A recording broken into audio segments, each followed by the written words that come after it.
You talked about crime. You said, when did it become a crime? When has it become a crime? When has it become a crime? For anybody to say the president is planning to leave. Anyone to allege someone of a thing that you may be able to substantiate or unable to substantiate. That is a matter of the law enforcement. That is the matter of Gambia Police Force to investigate, to ascertain if but someone... why the Gambia Police Force? Because it's supposed to be a civil... my understanding is a defamation case. Yeah, let me finish. Allow me to respond. You say, when has it become a crime to allege? Yeah. That is a matter for the Gambia Police Force to determine. Okay. They have to ascertain that if there is allegation or they believe that someone somewhere else or a group of people or organization is about to or is being or have committed a crime, is constitutionally they are mandated to look into those matters. And it can best be answered by members of the Gambia Police Force, not me as an executive member of a political party. That need to be dissected and separated between commission of crime or about to commit a crime, or what us as a party and as a Secretary General and party leader is saying. These are two different things. Our Secretary General and party leader, who is the President of the Republic, believe that there is so much injurious and defamation meted out to him by a newspaper in the country. Him being the President of the Republic, being the Secretary General and party leader of a party, with all the powers that he has vested in him by virtue of him being president by the Constitution and other laws of the Gambia. But he stated that he is one of his greatest legacy is the aspiration of Gambian people, the aspiration of majority of residents in the Gambia and outside, the aspirations of the sub-regional, regional, and multilateral organization, that is, every state in the world, to uphold the tenets of democracy, good governance, rule of law, and respect for people's fundamental rights and liberties. He said, as a president, that is what he is going to ensure and assure and maintain.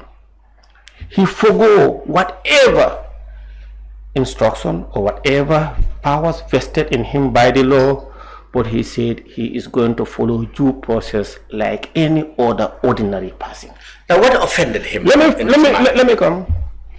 He felt that when he read the story, the Voice newspaper alleged that it's a settled thing between the passing of Adama Barrow and that of Mohamed Jah. He believed that they have Voice discussed. insinuated. No, that's what, not insinuated, that's what the Voice is saying. They have met, they have discussed. No, he did not say they have met. The report did not say they met. You know, the problem is... I see the lawyer said insinuated. Can I come in? You have the right to ask me a question. Oh, okay, go ahead. When you were asking... No, but when you said they said it, I read the story. No, when you... The reporter did not say they met. No, when you were asking, I was quiet. Okay, go ahead. Allow me Thank you. to respond. Okay, yes. If you want to ask further questions or supplementary questions in a parliamentary time, that is correct. I'm done. you know, you are the speaker here. Yes, so allow me to... Okay, go ahead. I say, when you read the Voice newspaper, he is telling you that executive members of the party inform him that it's unsettled, that the president have finally decided, or he have concluded in handing over the baton to Mohamed Jah. That's what he said. It's there. Everybody, you can read it. That's what Sharif said. And he said so many things. No, he contacted. When you allow me to come. We are not debating. You are just asking a question. Okay, go ahead. We are not debating. We are not a member of parliament. Okay, let's go. Please. He can debate, but not you. Okay, then let's go. So he that's what he said. And in fact, you are alleging he said he contacted me. Yes. is on the newspaper. Yes. He actually phoned me to say that there is something, quote unquote, on my desk. But before that, let me find out from you first whether I will publish or not, or whether you will grant me an interview or not. I said, what is that?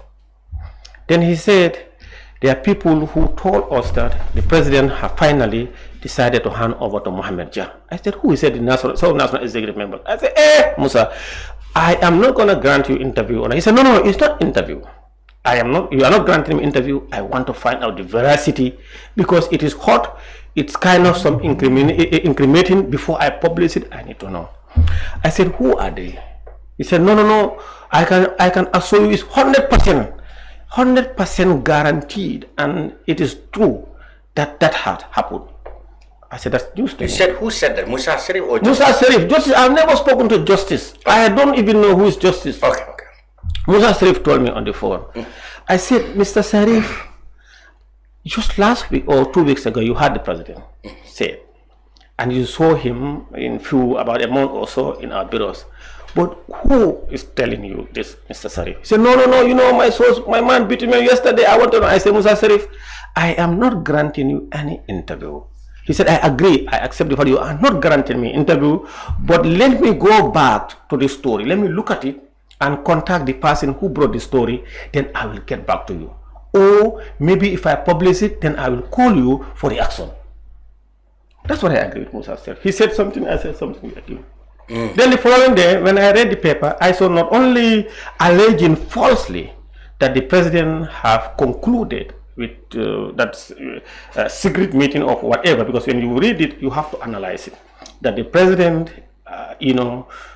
discreetly engage Mohamed Jah or others and have accepted without the knowledge of the party executive or people or for whatever reason. That's what the publication.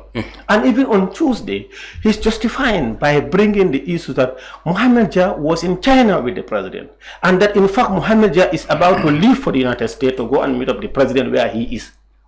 Just can you imagine this kind of nonsense? In the subsequent article, yes, that's where he brought the CDC. Yes, so I find that that's not exactly. And I called him. I personally called Musa on Monday, on Monday evening when I saw the article. When I read the article, I said, Musa, I saw on the Voice newspaper you quoted me.